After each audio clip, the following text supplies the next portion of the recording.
Halo, kurang cerah ya. Halo. Gimana Kak? Jadi ini Bu Mil, Bu Sui. Hari ini kita live video bersama Bidan Ira Novita yang cantik ini dan juga yang cantik satu lagi di sana, Mbak Kiki. Ya, ini kalau Mbak Ira sendiri adalah Lola dan juga kasih hipnobirthing dan menata yoga juga. Ya. Sana itu ada Mbak Kiki ini sama namanya kayak saya. Iya. Cuman ini lebih pure yang di sana Kiki Aini gitu. Ini Mbak Kiki ini Aini yang aktif kemana-mana sampai keliling Indonesia ya Mak ya. Konselor laktasi yang keren banget. Oke, kita hari ini mau bahas tentang Mitos dan fakta. tentang menyusui. Oke, siapa dulu nih yang mulai nih? Ya, udah ada yang ini udah ada yang tanya atau kita langsung sharing aja? Pertanyaan kemarin, cuman di jujur gimana? Ini yang kemarin masuk ya, aku benar kok ya. Di Mbak Kiki udah ada yang masuk pertanyaan tentang mitos fakta. Belum kayaknya. Ada yang masuk nih, ini ya. Yang ibu menyusui perlu minum banyak air putih. Ibu menyusui perlu Banyak minum air putih. Enggak? perlu banyak minum air putih. Sebenarnya ibu menyusui itu kan haus banget ya. Dia tuh mudah banget haus gitu. Jadi mungkin dan kalaupun makan biasa aja, biasa orang sehari 3 kali, mungkin ibu menyusui lebih gitu, bisa 4 kali, bisa belum lagi cemilannya. Jadi sebenarnya minum mau air putih atau air jus atau mungkin infus water, disesuaikan aja dengan kebutuhan itu. Pasti akan meningkat kebutuhannya, pasti akan banyak, akan lebih dari ibu yang nggak nyusui. Mungkin segini bisa sekali minum ya, kalau ibu menyusui kan rasanya haus banget gitu. Jadi ya silakan disesuaikan kebutuhan, mau minum susu, mau air jus, mau infus water atau susu apapun lah. Misalnya mau susu kedelai misalnya, atau yang kebiasaan yang nggak minum susu juga nggak apa-apa, nggak harus gitu. Jadi kalau dia ada aja. Oke, kalau dari Bidan Ira gimana nih? Dari aku untuk pertanyaan wajib nggak atau haruskah banyak minum untuk ibu yang menyusui? Aku pribadi sih itu kayaknya mitos ya, karena iya mungkin aja ibu yang menyusui pun memang harus banyak minum. Jadi benar kata Mbak Kiki, harus disesuaikan dengan kebutuhan aja. Oke, terus ada lagi nih, kalau ibu sakit, ia harus berhenti menyusui. Jadi kan banyak nih, misalkan ibunya flu atau batuk kan, terus jadi nggak mau nyusui anaknya. Itu benar nggak? Takut tertular. Sebenarnya kalau ibu sakit, lihat dulu sakitnya. Misalnya dia batuk flu, itu bisa pakai masker. Kalau dia ragu-ragu sih bisa ngasih ASI perah ya. Tentu aja nggak pakai dot misalnya. Nah terus kalau misalnya kayak DB atau dia harus rawat inap, bisa minta izin ke rumah sakitnya sih untuk tetap nyusui. Justru dengan nyusui itu dia ASINya itu akan bikin imunitas yang lebih supaya anaknya nggak sakit gitu. Kalau ASI pada ibu sakit ya beda sama ASI pada ibu yang sehat gitu, seperti itu. Jadi nggak apa-apa sih tetap nyusui, ibu dengan COVID sekalipun tetap harus nyusuin gitu. Jadi nggak ada halangan. Kalau misalnya ragu-ragu ya konsul aja gitu. Berarti ibu dengan COVID itu tetap harus nyusuin juga ya, bayinya nggak ketularan ya? Enggak, kan memang ada protapnya kan, itu ada menyusui untuk ibu dengan COVID itu memang ada protapnya. Oke. Mungkin kapan-kapan kita bahas ya lebih detail lagi menyusui. Iya.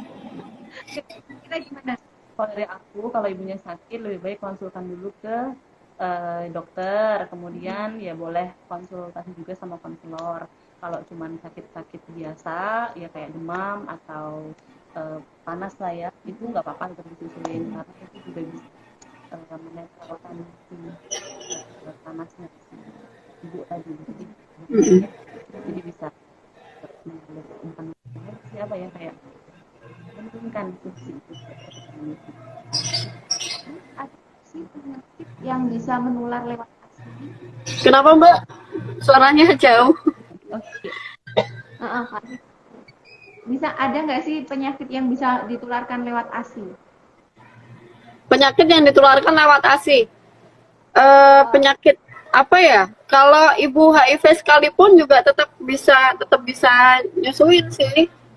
Maksudnya kalau ibu HIV ya memang konsekuensinya bayinya juga terkena, tapi tetap dia nyusuin gitu. Bukan berarti dia nggak nyusuin juga gitu. Atau bukan ASI-nya sebenarnya ya. Misalnya dia cacar itu kan kena lesinya, bukan karena ASI-nya.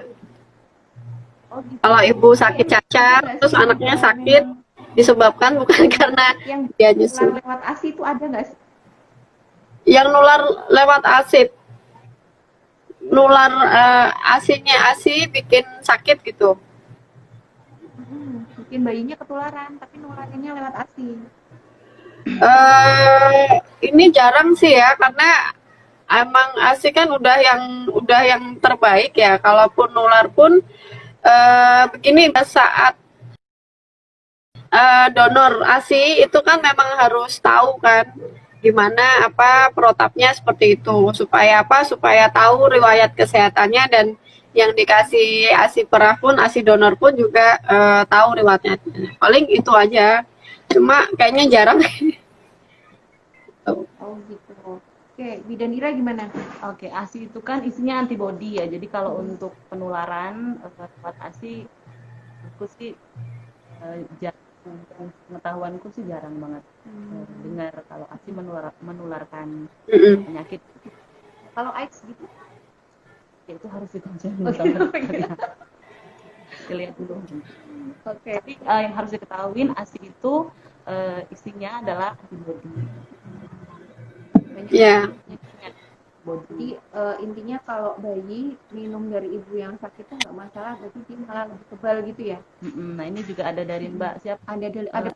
Maaf, tahu saya HIV atau AIDS satu-satunya Iya. yang kita berikan ASI. Makanya tadi saya bilang dikonsulkan dulu aja dokternya. Iya.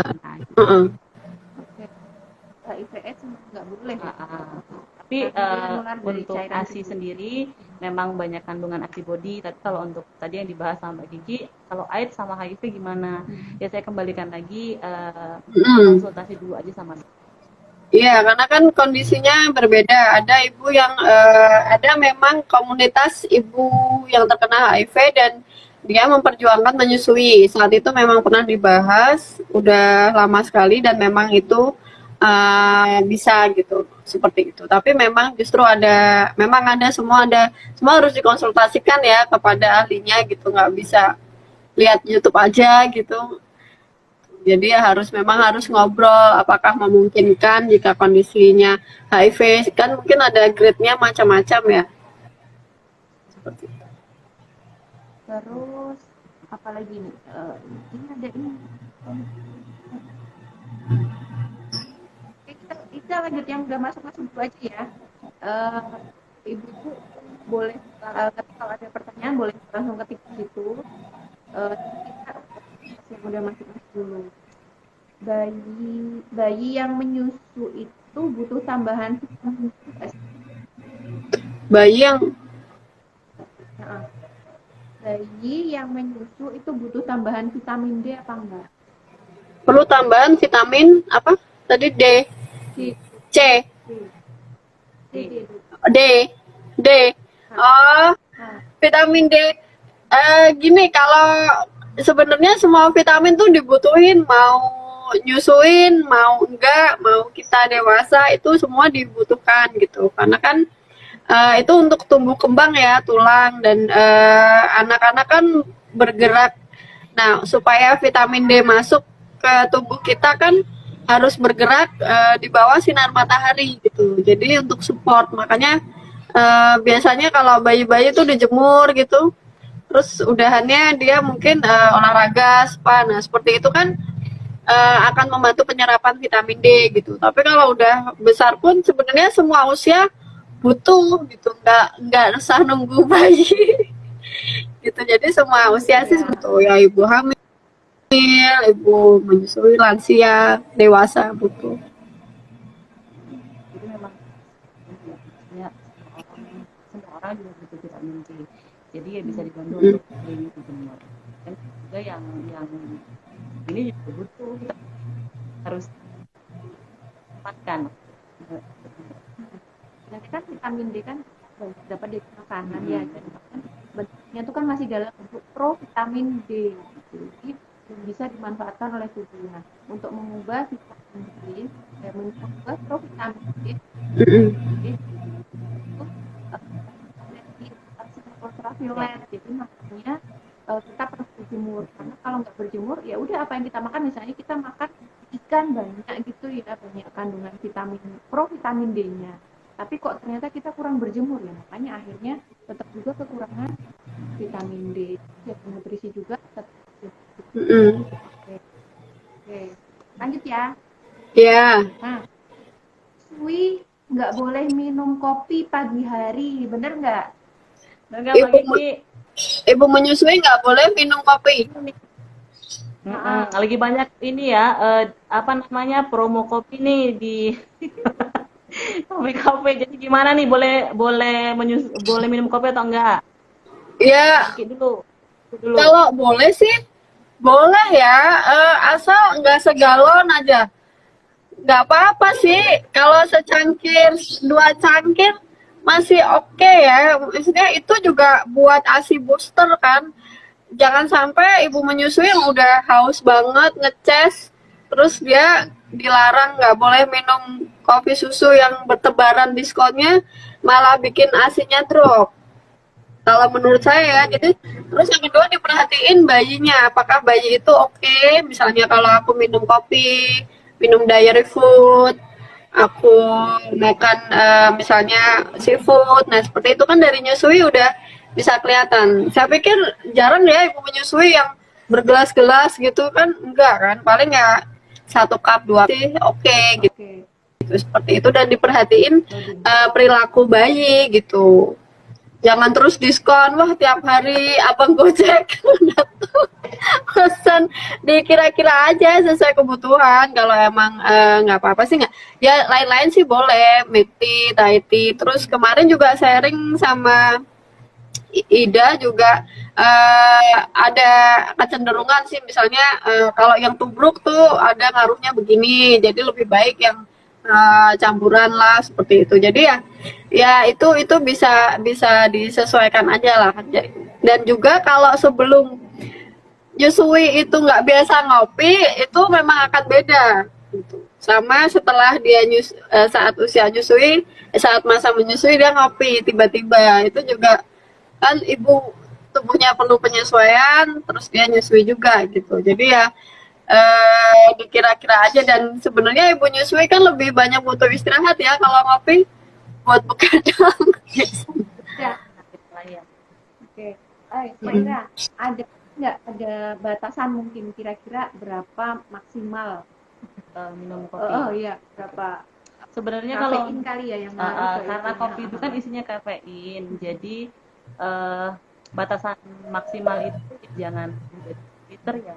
Kalau misal minum kopi, jadi dibatasin aja ya 500 Ya. mili atau 750. Ya kan paling segini ya kalau kopi susu ya. Mungkin kalau kopi yang pekat sih sedikit banget gitu. Ada juga yang ibu menyusui cuma pengen aja gitu. Jadi cuma beberapa teguk aja, nggak sampai habis gitu. Jadi dia saking pengennya, dan lebih seger air putih gitu misalnya, nggak apa-apa juga sih kalau cuma ngicipin, nggak tiap hari atau gitu sih masih oke. Dalam kecukupan yang batas cukupnya yang oke, maksimal. Mm-mm. Lebih dari 750 mg per hari, karena nanti jangan lebih ya. Lebih dari 750. Lanjut ya. Ya. Tadi tentang kopi, sekarang nah ini nih buat ibu-ibu ini kan banyak banget ya dulu waktu dulu. Boleh gak sih ibu menyusui makan pedas, bawang putih, cabe gitu? Kalau dari aku sih ya boleh-boleh aja, ya asal ya balik lagi sama kayak kopi dalam ini ya batasan yang bagus. Jadi jangan yang tiba-tiba pengen makan bakso terus cabenya itu banyak, ya nanti Kiki nggak cuman ibu menyusuin aja, kita yang normal kalau makan cabenya berlebihan juga akan berpengaruh di pencernaan gitu. Nah, ada Jawa banyak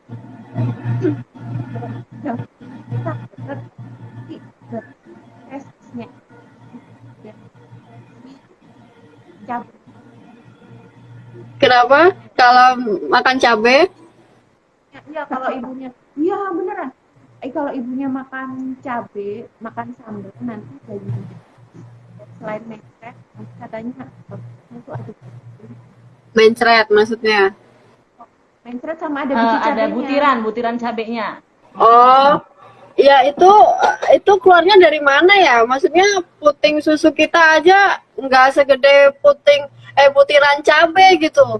Nyambungnya kemana gitu? Terus keluarnya dari mana itunya gitu. Jadi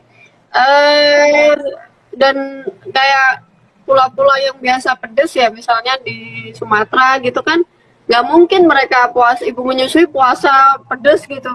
Kayaknya malah stres gitu. Jadi ya dikira-kira aja sih, mungkin kita kalau di Jawa mungkin lebih banyak manis gitu, asin, ada yang kayak gitu-gitu gitu. Jadi ya kalau bikin mencret sih enggak, ibunya iya ya mencret kalau banyak, tapi kalau bayi kayaknya enggak ya, karena keluarnya dari mana dan apa yang ibu makan itu semua yang jadi ASI itu semua adalah kandungan yang terbaik gitu. Jadi kalau buat bayinya hari itu nggak dibutuhin, dia nggak akan produksi. Itu hebatnya ASI gitu.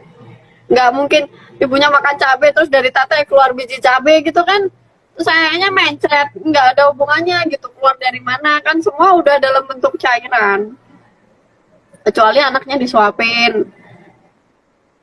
Jadi mitos ya kalau makan cabai kemudian nanti pup babynya ada butiran cabai, itu mitos. Butiran debu. Oke, adanya butiran debu. Jadi tetap boleh makan pedas tapi dalam batasan yang kira-kira aja ya. Terus nggak bikin ibu apa ya, kayak kan ada tuh yang pedes terus jadi gerah, garuk-garuk aja malah jadi ribet sendiri gitu kan, ada yang kayak gitu. Jadi ya disesuaikan aja, kira-kira aja.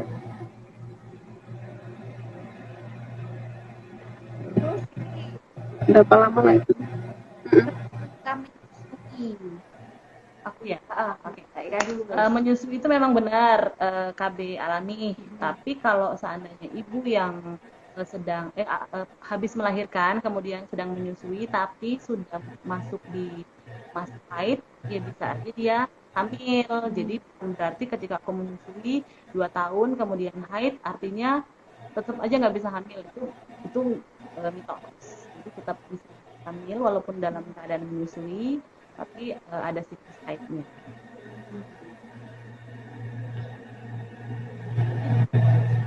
Iya, kalau berhubungan ya terjadi pembuahan, ya kalau rezeki ya hamil.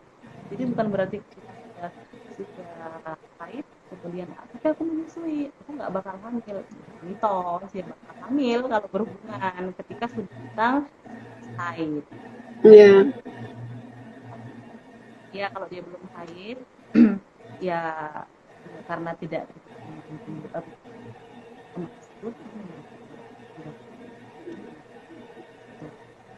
Mana maju?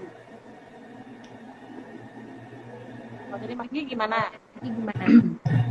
Yang ibu menyusui tapi KB alami tapi nggak berfungsi gitu ya, kayaknya udah nyusui sebagai KB alami kan. Ya itu kan berarti mungkin sebenarnya Mbak Ira yang harusnya lebih tahu bidan. Kalau saya sih biasanya itu kecenderungan dia itu subur banget. Ada teman saya kayak gitu, dia ASI eksklusif. Bulan ini hamil, lahiran dalam 3 bulan udah hamil lagi. Jadi bedanya anaknya setahun aja, padahal dia full dan itu nggak cuma satu orang. Dia juga nggak ngerti kenapa. Jadi ya katanya ini KB alami, ternyata nggak terjadi sama dia. Jadi kalau misalnya seperti ini sih ibu-ibu juga ancang-ancang ya untuk jaga jarak dan untuk mempersiapkan KB-nya, walaupun ASI itu merupakan KB alami, tapi kondisi hormonal tiap ibu tidak sama. Mungkin saat itu kita lagi happy banget punya bayi, saking happy-nya ternyata jadi lagi dalam waktu yang berdekatan jadi lagi. Nah seperti itu, pasienku juga ada yang seperti itu dan dia itu tiap tahun sampai akhirnya 4 jadi lagi dalam waktu yang berdekatan gitu, seperti, dan itu ASI semua gitu. Jadi ya dia bilang kalau mau KB alami sampai lupa puasa itu kapan gitu. Jadi ya hamil aja gitu, nggak bisa. Ini namanya apa ya, rezeki yang tidak bisa ditebak ya, kayak gitu ya. Door prize. Terus ini Next, nih, ada lagi pertanyaan? ada banyak sih Mas sebenarnya. Ini minum lebih banyak susu meningkatkan produksi ASI. Gimana Mbak Kiki? Minum lebih banyak susu membantu meningkatkan produksi ASI. Jadi apa susu sapi atau susu formula ibu hamil itu benar nggak sih? Kalau ibu minum susu hamil, apa benar meningkatkan? Oh, jadi prinsip produksi ASI itu semakin dia di susu, semakin dinenen lah ya, dikenyut anaknya itu semakin banyak gitu. Kalau ini nggak diapa-apain, dia juga nggak akan berproduksi seperti itu. Jadi mau ibaratnya mau persiapannya oke, tapi dia nggak minim nyusui, nggak keluar apa macet gitu misalnya, seperti itu, seret asinya seperti itu. Jadi ya tetap ini sih. Si ibunya yang minum susu formula menyusu apa ya, susu untuk ibu menyusui. Oh ya, oke, aku jawab ya. Jadi gini, pertanyaannya itu adalah apa benar kalau ibu minum susu ya sembarang susu, boleh susu kotak, susu kaleng, susu apa itu yang contohnya booster ASI ya Mbak, itu bisa nggak mempengaruhi produksi ASI? Sebenarnya untuk mempengaruhi produksi ASI dengan enggak itu bukan tergantung dari susu, cukup dari pola makan yang keseharian kita yang kita makan sehari-hari. Ya cukup aja ya, seimbang, minum, makan nasi, karbo cukup, kemudian lauk pauknya juga cukup. Iya. Kalau untuk benar atau fakta atau enggak minum susu bisa memperlancar produksi ASI, ya menurutku sih mitos ya. Jadi semua tergantung dari apa yang kita makan. Jadi kalau cuma sekedar kandung susu aja tapi makan bagus dan enggak seimbang, ya juga mempengaruhi ketidaklancaran produksi ASI. Iya. Terima Kiki gimana? Kalau booster ASI sih apa aja boleh ya. Beli kopi yang diskonan itu udah booster ASI gitu. Beli lipstick yang diskonan gitu, itu udah booster ASI. Jadi